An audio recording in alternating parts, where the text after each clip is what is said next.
देखिए आपको याद होगा एक्सरसाइज 9.3 में हम लोग 5 क्वेश्चन सॉल्व कर चुके थे। याद है कि आपको नहीं याद है?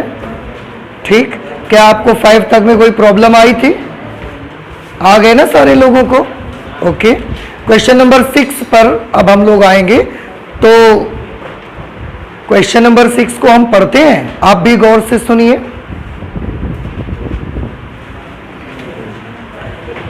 बेटा क्वेश्चन नंबर 6 पे लिखा हुआ है, y अक्ष को मूल बिंदु पर स्पर्श करने वाले वृत्तों के कुल का अवकल समीकरण ज्ञात करिए। क्वेश्चन क्या बोला गया? y अक्ष को मूल बिंदु पर स्पर्श करने वाले वृत्तों के कुल का अवकल समीकरण आपको ज्ञात करना है। आपके पास जो सर्कल्स हैं वो सारे के सारे ऐसे हैं जो y एक्सिस को टच करते हैं, y एक्सिस को स्पर्श करते हैं। लेकिन उन्होंने एक स्पेशल पॉइंट भी बताया है that all the circles are touching y axis at only at origin point, केवल मूल बिंदु पर वो टच करते हैं। तो मैं यहीं पर एक नॉर्मल फिगर आपको बना के दिखाता हूं, आप ध्यान से देखें। This is x axis y x dash and this is y dash. This is the origin point 0,0। You know जो सर्कल हैं वो सब क्या करते हैं? y अक्ष को स्पर्श करते हैं, और वो भी कहां पर? मूल बिंदु पर। ऐसा एक क्वेश्चन हमने सॉल्व किया एग्जाम्पल पे, उसमें सारे वृत्त स्पर्श करते थे x अक्ष को मूल बिंदु पर। यहां सारे वृत्त y अक्ष को स्पर्श करते हैं मूल बिंदु पर। वो सर्कल कैसे बनेंगे थोड़ा ध्यान से देखिए। ऐसा सर्कल हो सकता है, आप देखिए y एक्सिस को ये ऐसे टेंजेंट y अक्ष को टच करता हुआ एक सर्कल ये हमने बनाया, और मूल बिंदु पर ही स्पर्श करता है। अगर हम इसको थोड़ा सा नीचे या थोड़ा सा ऊपर बना देंगे तो ये स्पर्श तो y अक्ष को करेगा, लेकिन वो मूल बिंदु पर स्पर्श नहीं करेगा। लेकिन हमने कहा उसको टच करवाना है मूल बिंदु पर। तो एग्जैक्टली बिल्कुल यही बनाना पड़ेगा आपको, और ये ऐसा सर्कल होगा कि इसका सेंटर एक्स एक्सिस पर आएगा। समझ आ रहा है कुछ आपको? तो क्या ऐसा एक ही सर्कल हो सकता है जो y एक्सिस को स्पर्श करे मूल बिंदु पर? ऐसे बहुत हो सकते हैं, मैं और भी ड्रॉ करके आपको दिखाता हूं।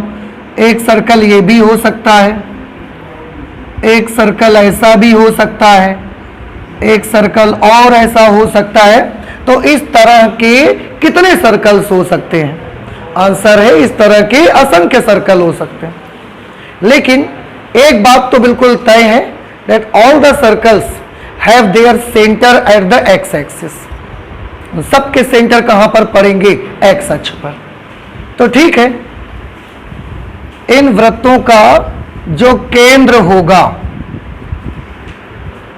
सब केंद्र x एक्सिस पर पड़ेंगे। तो कोई एक सर्कल हम ले लेते हैं, ठीक है, और उस सर्कल का सेंटर हमने मान लिया कहां पर है? a,0। आप भी सब जानते हो एक्स अक्ष पर जो भी पॉइंट होता है उसका y कोऑर्डिनेट 0 रहता है।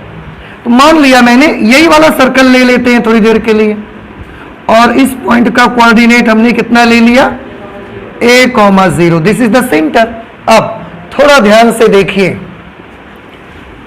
अगर बेटा इस पॉइंट के कोऑर्डिनेट्स a,0 हैं तो क्या आप बता सकते हैं कि ये डिस्टेंस कितनी होगी?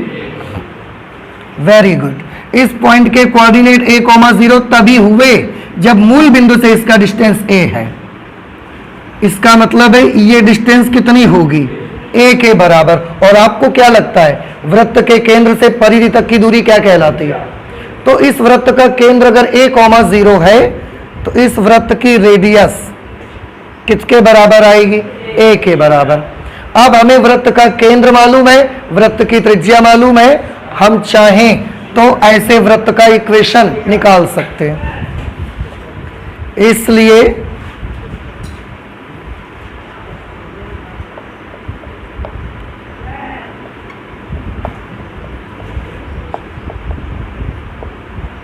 ऐसे वृत्तों के कुल की समीकरण जो y अक्ष को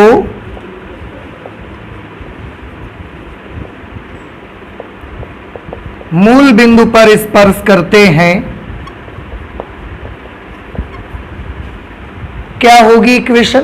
सेंटर ये, रेडियस ये। आपको याद है वृत्त का केंद्र अगर h, k है, रेडियस अगर r मान लें, तो इसका इक्वेशन कैसे निकाला करते हैं? x minus H whole square plus Y minus K square is equal to R square. अब h की जगह पर a और k की जगह 0 लिखना है। a लिख दिया हमने square plus Y minus 0 square is equal to a square. इसको अगर आप सॉल्व कर देंगे then it will become x square plus a square minus 2ax plus y square is equal to a square. a square से a square cancel कर दिया हमने। x square plus y square minus 2ax is equal to 0। इसको उधर भेज दीजिए, या चलिए अच्छा एक बार हम ऐसा कर लेते हैं। तो बेटा ये क्या आ गया बताएं? ये ऐसे वृत्तों के फैमिली की इक्वेशन है जो y अक्ष को और ओरिजिन पॉइंट पर जाकर टच करते हैं। ऐसे सभी सर्कल के फैमिली की ये इक्वेशन मिल गई हमको, लेकिन हमें ये नहीं चाहिए। अब आप सोचेंगे हमें ये नहीं चाहिए तो ये काहे निकाल दिया? हमें ऐसे सभी वृत्तों की अवकल समीकरण चाहिए, डिफरेंशियल इक्वेशन हमको चाहिए। तो अगर आपको अवकल समीकरण चाहिए तो मिलनी तो इसी से है ना। अभी आप प्लीज मुझे देख के बताएं, how many arbitrary constants are present here? एक केवल, और वो भी कौन सा? एक ही तो है और a है। तो क्या करना रहेगा? कितनी बार इक्वेशन को अवकलन करने का फ्रीडम आपको मिलेगा? एक बार केवल। और उसके साथ एक काम भी करना है आपको, अचर हटाना भी है। समझ आ रहे हैं आपको? तो एक बार अवकलन का फ्रीडम आपको मिलेगा, and within this one time derivative you will have to remove your arbitrary constant from this equation. कैसे कर सकते हैं ये काम? तो मैंने आपको बताया, एग्जाम्पल में भी हम ऐसा इक्वेशन लगा चुके हैं। इसको आप उधर भेज दीजिए, x square plus y square is equal to 2ax। अब आप x यहां ले आइए, तो x square plus y square upon x is equal to 2a। और अब हम इसके बाद इसका x के रिस्पेक्ट में अवकलन कर देंगे। So differentiating this equation with respect to x के सापेक्ष अवकलन करेंगे। यहां पर अंश और ये हर, ये एक भिन्न है, भिन्न के अवकल गुणांक का फॉर्मूला लगेगा। क्या फॉर्मूला होता है? हर इंटू अंश का अवकलन। अंश में एक्स स्क्वेयर का 2x, वाई स्क्वेयर का 2y, y डैश कर लो। अदरवाइज आप चाहें तो ddx ऑफ y भी लिख सकते हैं।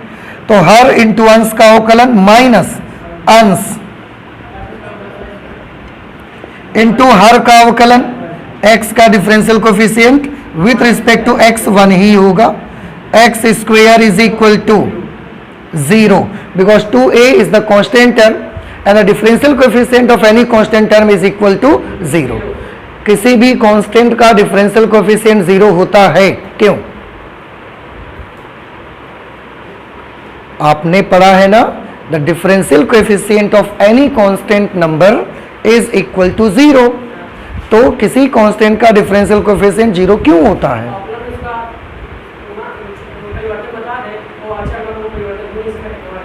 हाँ, देखिए बहुत अच्छा जवाब है कि डिफरेंशियल कोफिशिएंट किसी भी फंक्शन का हमें उस फंक्शन का एक दूसरे वेरिएबल के रिस्पेक्ट में उसके चेंज को बताता है। And because this is the constant term, और आप सभी जानते हो कि कांस्टेंट तो कांस्टेंट है, उसमें कोई परिवर्तन नहीं होता। तो परिवर्तन जब होता ही नहीं है और अवकल गुणांक परिवर्तन बताता है तो परिवर्तन हुआ ही नहीं, तो क्या आया? 0 बना रहेगा। इसलिए उसका डिफरेंशियल कोएफिशिएंट 0 रहता है। और भी बहुत सारे मेथड हैं, कोई भी कांस्टेंट लेकर के हम उसको करके आपको दिखा सकते हैं। Otherwise this is the basic, this is the fundamental thing कि आप कैसे समझ सकते हैं। अब इसको सॉल्व करना है, ये तो उधर चला जाएगा 0, यही सॉल्व कर दो बस, आप मल्टीप्लाई करा लो। 2x square plus 2xy y dash minus x square minus y square is equal to 0। 2x square और माइनस एक्स स्क्वेयर, सबसे पहले हम इस टर्म को नोट कर लेते हैं। 2xy into Y dash plus 2x square minus x square 1x square minus y square is equal to 0। ये आंसर आ जाएगा आपका। अदरवाइज अगर ये नहीं आ रहा है तो फिर आपको हो सकता है वाई डैश के टर्म में निकाल के दे दे, उससे कोई फर्क आपको नहीं पड़ता है, आप ऐसे ही करके आप छोड़ सकते हैं। This is the differential equation जो कि इन सारे सर्कल्स को एक साथ रिप्रेजेंट करती है। इस पूरी फैमिली को, एक सर्कल की मैं बात नहीं कर रहा हूं, ये ऐसी डिफरेंशियल इक्वेशन है जो कि इस प्रकार के वृत्तों के पूरी फैमिली को रिप्रेजेंट करती है।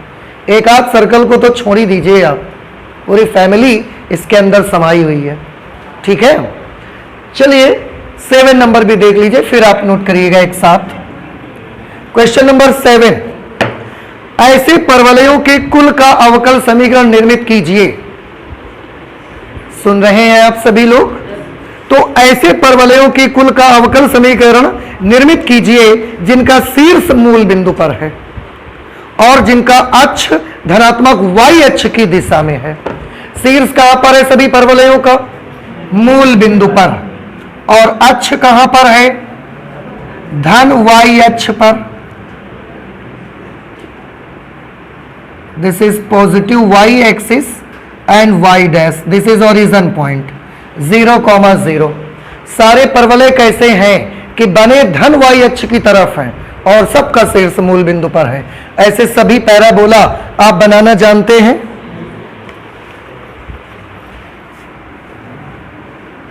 ऐसा हो सकता है पैराबोला, ऐसा भी हो सकता है, ऐसा भी हो सकता है, ऐसा भी हो सकता है। आप देखिए कोई प्रॉब्लम है? ये जितने भी पैराबोलाज हमने यहां पर बनाए हैं, सारे पैराबोला का शीर्ष 0,0 और सारे पैराबोला का एक्सिस ऐसा पॉजिटिव y एक्सिस है। और अब सबको पता है कि इस टाइप के जितने भी पैराबोलास बनेंगे उनका इक्वेशन क्या होगा? X square is equal to 4ay। ठीक है, ऐसे सभी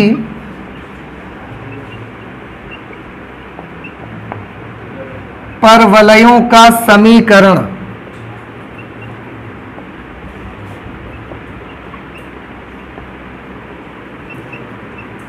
जिनका शीर्ष मूल बिंदु पर हमने 0,0 लिख दिया, 0,0 पर है तथा अक्ष पॉजिटिव y एक्सिस है। ऐसे सभी पैराबोला की इक्वेशन आ जाएगी आपको। That is x square is equal to 4ay। Clear है? उसमें तो कुछ डाउट नहीं है आपको। And now again we have to form a differential equation of this family. इस पूरे फैमिली की हमको डिफरेंशियल इक्वेशन बनानी है। So please very first tell me कि कितने ऑर्बिट्ररी कांस्टेंट्स हैं यहां पर? एक कि दो? देख लो सही से, फिर बाद में मत कहना कि मेरे से गलती हो गई। एक है तो ये फिर 4 क्या है? क्या ये स्वेच्छ अचर नहीं है? ये स्वेच्छ अचर नहीं है। This is a particular constant, this is not an arbitrary constant. ये एक विशिष्ट अचर है, इसलिए इसको हम स्वेच्छ अचर नहीं मानेंगे। तो हमारी इक्वेशन में एक ही स्वेच्छ अचर है, बस ए। तो आपको क्या करना है? फिर से मेथड क्लियर कर लेते हैं और इसके बाद सॉल्व करना स्टार्ट करते हैं।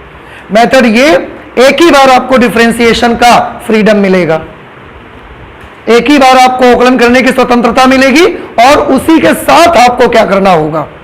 आर्बिट्रेरी कांस्टेंट्स को हटाना होगा।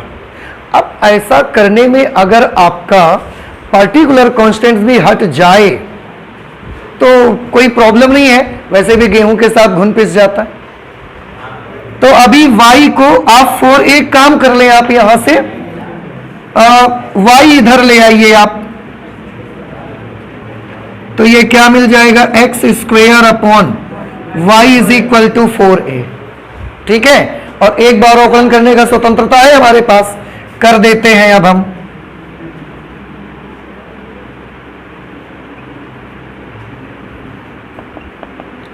Differentiating this equation with respect to x, इसको अवकलन आप करेंगे तो क्या होगा, हर इंटू अंश का अवकलन माइनस अंश इंटू हर का अवकलन, वाई डैश अपॉन हर स्क्वेयर, 4a कांस्टेंट टर्म है, डिफरेंशियल कोएफिशिएंट 0, ये वाई स्क्वायर 0 के साथ मल्टीप्लाई हो जाएगा, 2xy minus x square y dash is equal to 0। हम x कॉमन कर लेते हैं, बचेगा 2y minus x y dash is equal to 0। -1 से दोनों साइड में मल्टीप्लाई करा देंगे तो एक्स वाई डैश पहले हो जाएगा पॉजिटिव, 2y नेगेटिव, और 0 के साथ -1 से मल्टीप्लाई करवाओ, +1 से करवाओ, वो सब क्या हो जाएगा। ऐसी एक इक्वेशन हमारी बनी। ठीक, इस इक्वेशन में एक बार हम x को 0 लेंगे और एक बार हम लेंगे x y dash minus 2y is equal to 0। ठीक है, अब थोड़ा ध्यान से देखिए, x इज इक्वल टू 0 ये नहीं हो सकता, इम्पॉसिबल है। काहे हमने कह दिया इम्पॉसिबल है, थोड़ा ध्यान से देखें, अगर x 0 हो जाएगा तब तो पैराबोला ही नहीं रहा, अगर x 0 हो जाएगा तो पैराबोला ही नहीं बचा। x 0 लिख के देखो, y भी 0 हो गया, फिर तो परवलय ही खत्म हो गया पूरा। समझ आया? सो x का 0 होना असंभव है। अगर x का 0 होना असंभव है तो फिर ये चीज किसके बराबर होगी, 0। इसलिए this is our final differential equation.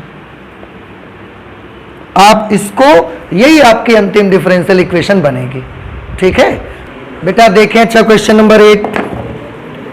ऐसे दीर्घवृत्तों के कुल का अवकल समीकरण ज्ञात कीजिए जिनकी नाभियां y अक्ष पर हैं तथा जिनका केंद्र मूल बिंदु पर है। आपको ऐसे दीर्घवृत्तों के कुल का अवकल समीकरण ज्ञात करना है जिनकी नाभियां मूल y अक्ष पर हैं और जिनका केंद्र मूल बिंदु पर है।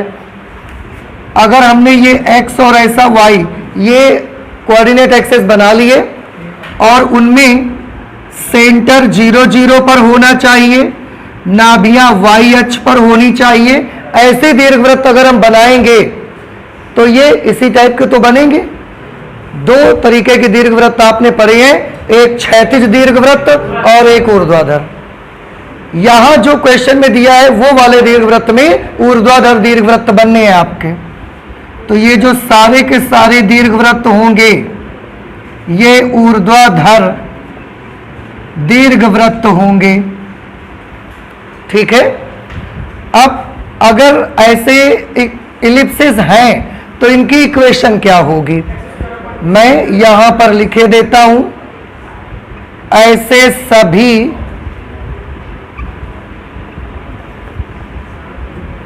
दीर्घवृत्तों के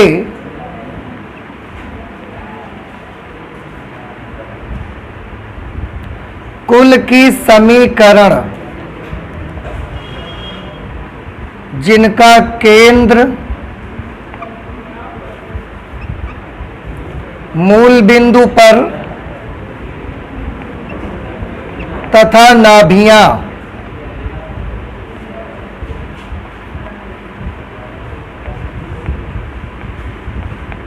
y अक्ष पर हों, ऐसे सभी दीर्घवृत्तों की समीकरण क्या होती है, x square upon a square plus y square upon b square is equal to 1। ये इक्वेशन वही है जो क्षैतिज दीर्घवृत्त की होती है। तो फिर फर्क क्या होता है दोनों में, इस वाली इक्वेशन में जो ऊर्ध्वाधर दीर्घवृत्त होता है इसमें b is greater than a होता है और क्षैतिज दीर्घवृत्त में a is greater than b होता है। ठीक है, और आप याद करें ये तो है ऐसे दीर्घवृत्तों की इक्वेशन। मुझे इसी का अवकल समीकरण बनानी है, ठीक है। और बेटा आप याद करें, एग्जाम्पल नंबर 6 में हम दीर्घवृत्त का ही अवकल समीकरण बना के देख चुके हैं। अगर आपको नहीं याद आ रहा है तो आप पेजेस पलट के देख सकते हैं। बनाई थी आपने कि नहीं बनाई थी? बनाई थी। तो अब हम इसको सॉल्व नहीं करेंगे, आप 6 नंबर से ही हेल्प ले सकते हैं। 6 नंबर एग्जाम्पल से आप हेल्प ले सकते हैं। सेम वही है ही और बिल्कुल वही इक्वेशन बन के आएगी आपकी। समझ आ रहा है आपको? कुछ भी डिफरेंट नहीं है ना इसमें और ना इसके डिफरेंशियल इक्वेशन में। जो डिफरेंशियल इक्वेशन एग्जाम्पल नंबर 6 में बनी थी वही डिफरेंशियल इक्वेशन इसमें बनेगी। बेटा क्वेश्चन नंबर 9 पे देख सकते हैं, मैं पढ़ रहा हूं, आप सुनिए। ऐसे अति परवलयों के कुल का समीकरण ज्ञात करिए। इस बार अति परवलयों का कुल की इक्वेशन पता लगानी है जिनकी नाभियां x अक्ष पर हैं तथा जिनका केंद्र मूल बिंदु पर है। ये सारे अति परवलय कैसे बनेंगे? ये x डैश, ये y है और ये y डैश। ये अति परवलय इस तरीके से बनेंगे, ऐसे। यहां पर इनकी नाभियां होंगी s डैश और s, इस तरह से। तो उन्होंने बोला ऐसे अति परवलयों के कुल का अवकल समीकरण ज्ञात कीजिए जिनकी नाभियां x अक्ष पर हैं तथा जिनका केंद्र मूल बिंदु पर है। केंद्र मूल बिंदु पर है 0,0। तो इस टाइप के जो आपके हाइपरबोला होंगे उनकी इक्वेशन के अवकल समीकरण आपको चाहिए। तो इस प्रकार के मतलब किस प्रकार के? जिस प्रकार के अति परवलयों का जिक्र क्वेश्चन में किया गया है। इस प्रकार के अति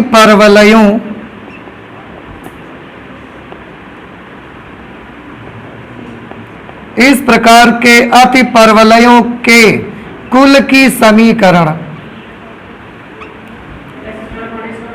x square upon a square minus y square upon b square is equal to 1, ठीक है।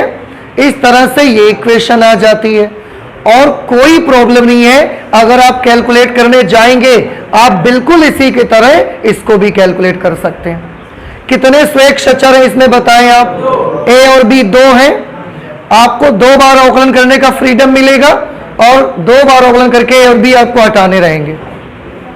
और यहां पर भी तो हमने 2 बार अवकलन करके a और b हटाए हैं, बस डिफरेंस इतना है कि यहां प्लस है और यहां माइनस है।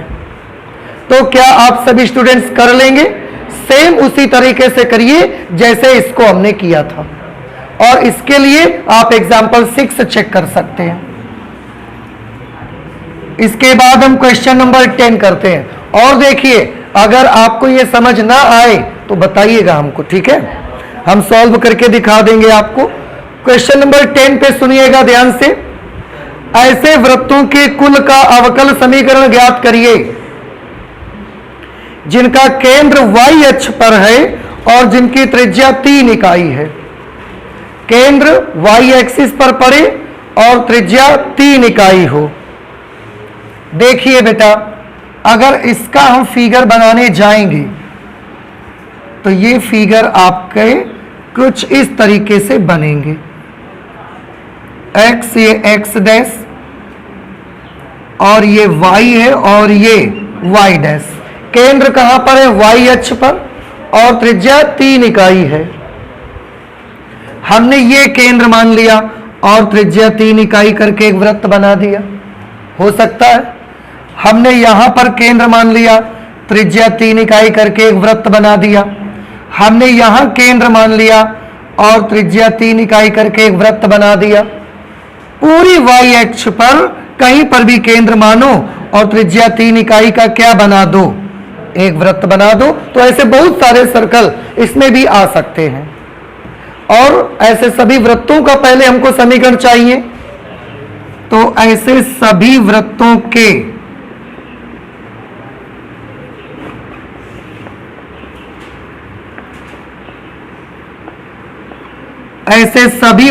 के कुल की समीकरण जिनके केंद्र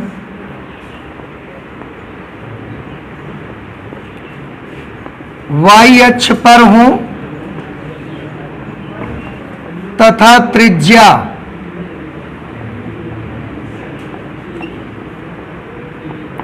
तीन इकाई हो।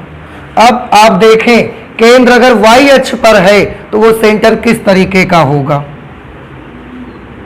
Late the centre of circle be 0, a इसी तरीके का केंद्र होगा। हर कितना है, पॉजिटिव y एक्सिस पर होगा तो plus a, negative y axis पर होगा तो यही a नेगेटिव हो जाएगा, उससे कोई फर्क नहीं पड़ेगा। रेडियस कितनी दी गई है, 3 इकाई, इतना त्रिज्या दी गई है। अब जब केंद्र ये हो त्रिज्या ये हो तो ऐसे वृत्त की इक्वेशन क्या होती है, x minus H whole square plus y minus K whole square is equal to R square. h की जगह 0, k की जगह पर a और रेडियस की जगह पर 3, तो x माइनस h की जगह 0 plus y minus a whole square is equal to 3 square. ये हो जाएगा x square plus y minus a whole square है ना, स्क्वायर ओपन कर लो, y square plus a square minus is equal to 9। अब ये तो ऐसे वृत्तों की कुल की समीकरण आ गई है, हमको तो इनकी अवकल समीकरण चाहिए। तो क्या आप बता सकते हैं कि इसमें कितने स्वेच्छ अचर आपको मिल रहे हैं। एक स्वेच्छ अचर केवल हमको मिल रहा है और वो भी कौन सा, a। तो कितनी बार अवकलन का फ्रीडम मिलेगा आपको, एक बार, और एक बार अवकलन करके हमको ये हटाना भी रहेगा। Let this is equation number 1, कर देते हैं एक बार यहीं पर अवकलन हम इसका।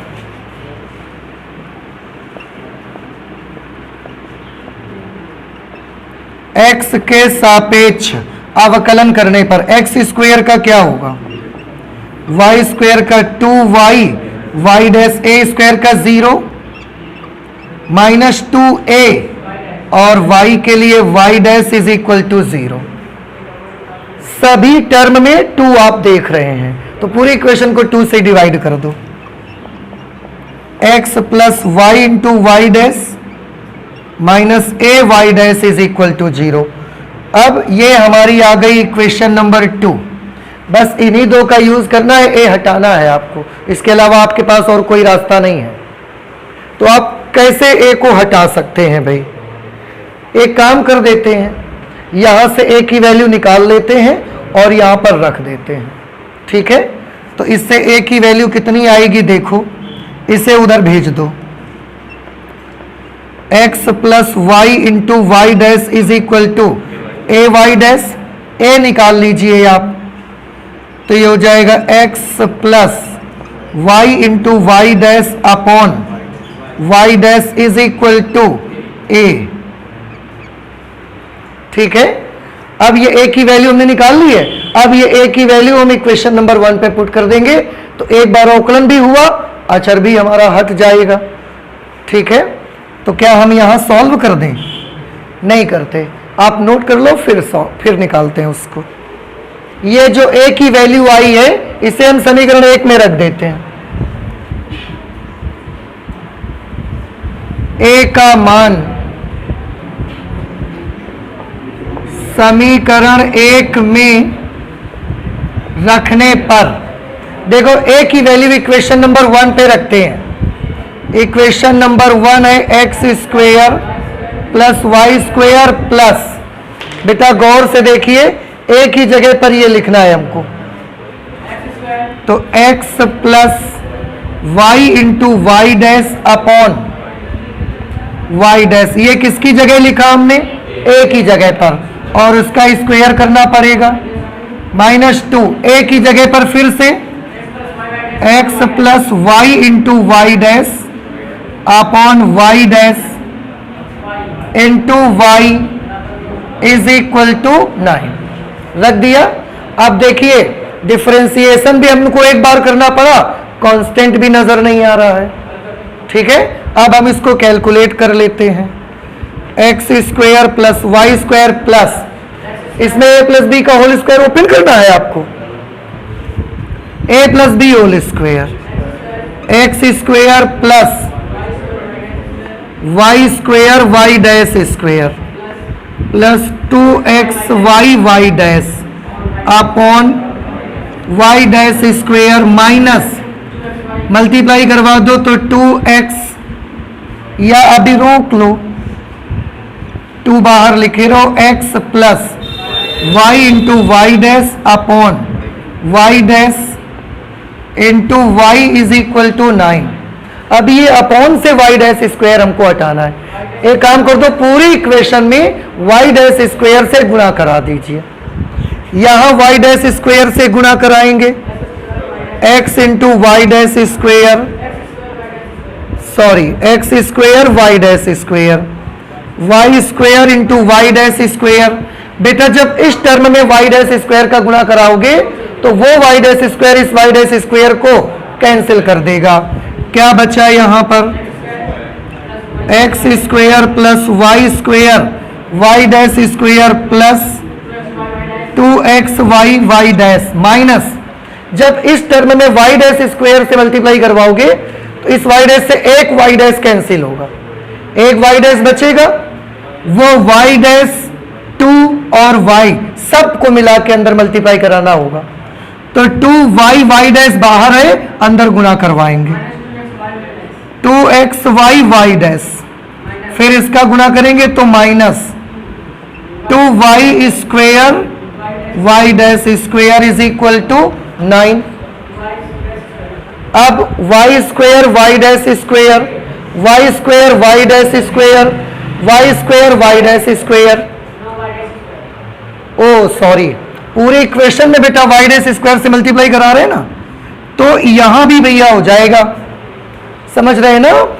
अच्छा अब थोड़ा ध्यान से देखिए बेटा, ये क्या है, y square Y dash square, ये भी y square Y dash square, ये दोनों मिलके क्या बन गए, 2y square Y dash square, और ये इस minus 2y square Y dash square से कैंसिल हो गया। नहीं समझ आया भाई, ये दोनों मिलके बने 2y square Y dash square positive, और ये minus 2y square Y dash square, तो कैंसिल हो गए। अब यहां पर जो बचेगा उसको हम नोट कर लेते हैं। अच्छा 2x वाई डैश, अरे वाह, ये भी पॉजिटिव नेगेटिव और सेम टर्म है, ये भी एक दूसरे से कैंसिल हो जाएंगे।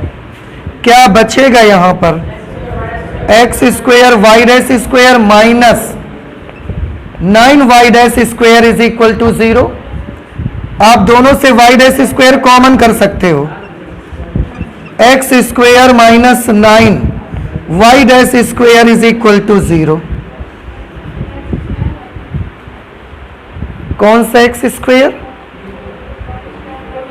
अच्छा एक एक्स स्क्वायर भी बच गया है, ओ प्लस एक्स स्क्वायर, ये टर्म बचा, ये लिख दिया हमने, इसके बाद इसको हम इधर ले आए तो ये आ गया, ये x square is equal to 0। अब अगर आप इन दोनों से वाई डैश स्क्वायर कॉमन कर देते हैं तो बचेगा x square minus 9 dash square plus x square is equal to 0। ये आंसर आ जाएगा फिर उस समय। नहीं समझ आया, नोट कर लें आप इसको बेटा। देखें अच्छा, क्वेश्चन नंबर 11 हम पढ़ते हैं, आप गौर से देखिए। लिखा हुआ निम्नलिखित अवकल समीकरणों में से आपको 4 ऑप्शंस अवकल समीकरणों के दिए गए हैं। किस समीकरण का व्यापक हल y is equal to c1 e to the power x plus c2 e to the power minus x है। तो आपको ये बोला गया है कि वो जो 4 ऑप्शंस आपको दिए गए हैं उनमें से कौन सी अवकल समीकरण का सॉल्यूशन ये वाली इक्वेशन है। तो हम एक काम करते हैं, इसकी हम अवकल समीकरण बना के देखते हैं, जो आ जाएगी ऑप्शन में वही सही हो जाएगा। इसमें कितने स्वेच्छा अचर आपको दिखाई दे रहे हैं, 2, c1 और c2। तो हम इसको क्या करेंगे, हम इसको अवकल समीकरण बनाते हैं। इसके 2 स्वेच्छा अचर है, 2 बार अवकलन होगा और अचर हटाने पड़ेंगे आपको। पहले एक बार x के सापेक्ष अवकलन करिए, x के सापेक्ष अवकलन, ये क्या होगा, y dash is equal to c1 e to the power x plus c2 e to the power minus x का differential coefficient minus e to the power minus x, वो माइनस इस प्लस को क्या कर देगा, minus e to the power minus x। हमको तो दो बार करना है ना, एक बार फिर से कर देते हैं। पुनः x के सापेक्ष अवकलन करने पर, बेटा इसका दोबारा करेंगे तो y double dash is equal to c1 e to the power x minus c2 e to the power minus x का, फिर minus e to the power minus x, अब वो माइनस आके इसको फिर प्लस कर देगा e to the power minus x। अब आप ध्यान से देखिए, इसको आप पहचानते हैं, यही तो y है, तो हम इस पूरे को हटा के इसकी जगह y लिख देंगे, और ये d square y upon d x square minus y is equal to 0। अब आप ऑप्शन मैच करें, कौन से ऑप्शन से मैच होता है आपका आंसर, बी पार्ट से मैच होता है, तो option B is correct. Option B is correct. 12 number question पे आ जाते हैं जरा। क्वेश्चन नंबर 12 में भी बेटा है, निम्नलिखित समीकरणों में से किस समीकरण का एक विशिष्ट हल y is equal to x है। ये सब अवकल समीकरण दी गई है आपको, ये इन अवकल समीकरणों में से किसी एक का विशिष्ट हल है। ये क्या है, किसी एक अवकल समीकरण का विशिष्ट हल है, पर्टिकुलर सॉल्यूशन है। अब किसका है ये पता लगाना है आपको, तो हमने ऐसे क्वेश्चन एक्सरसाइज 9.2 में किए थे। क्या करना है आपको, हम हर ऑप्शन में देख रहे हैं डबल डिफरेंशियल कोएफिशिएंट भी मौजूद है, सिंगल डिफरेंशियल कोएफिशिएंट भी मौजूद है, तो पहले ये दोनों बातें पता लगानी पड़ेंगी हमको। सॉल्यूशन करते हैं, यहां पर हम y की वैल्यू x है, एक बार x के सापेक्ष अवकलन करेंगे तो d d x of y is equal to कितना मिलेगा, 1। एक बार और करिए आप, क्योंकि डबल डिफरेंशियल कोएफिशिएंट तक जाना है हमको। D square y by d x square is equal to, क्योंकि 1 का डिफरेंशियल कोएफिशिएंट कितना हो जाएगा, 0। अब हमको चेक करना है, चेक करना है तो 1 बाई 1 हम ऑप्शन में रखते जाएंगे,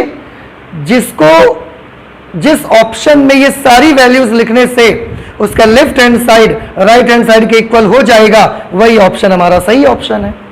पहले वाले में रखिए, इसमें चेक करिए, d square y by d x square की जगह पर minus x square into d d x of y की जगह 1 प्लस एक्स वाई की जगह पर x is equal to x. यहां पर ये क्या बना, minus x square, sorry minus x square plus x square is equal to x. ये कैंसिल होकर क्या हो गया, 0। 0 इज इक्वल टू एक्स, ये नहीं सही है, तो फिर ऑप्शन बी चेक करेंगे, उस पे चेक करिए। D square y by d x square की जगह पे 0 plus d d x of y की जगह पर 1 को x से मल्टीप्लाई करेंगे, x प्लस x की जगह पर x, y की जगह पर भी x इंटू एक्स क्या बन जाएगा, इज इक्वल टू x। इधर लेफ्ट में है x प्लस एक्स स्क्वायर और राइट हैंड साइड में x है, नहीं हो सकता, पॉसिबल नहीं है। C, इसको आके चेक करिए, d square y by d x square की जगह पर 0 minus d d x of y की जगह पर, तो 1 को एक्स स्क्वायर से मल्टीप्लाई करिए, x square plus x into y, y की जगह पे एक्स लिखोगे, एक्स को एक्स से मल्टीप्लाई करेंगे, बराबर के उधर minus x square plus x square, 0 is equal to 0। Left hand side is equal to right hand side. It means कि ये इस अवकल समीकरण का विशिष्ट हल है। तो वो हमें अवकल समीकरण कहां मिल रही है? सी में मिल रही है। Option C is correct. Option C is correct. क्या आपको ये क्वेश्चन समझ में आए? तो इस तरीके से हमारी एक्सरसाइज कंप्लीट हो जाती है। नेक्स्ट टाइम हम लोग अवकल समीकरण, अभी हम क्या सीखे हैं?